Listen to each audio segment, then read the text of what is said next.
months until the eggs are hatched. Then mother ensures no weakness.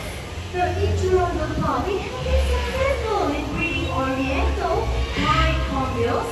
Thanks to your contributions of conservation fund, we have reintroduced them back into the wild and some right here in the first one.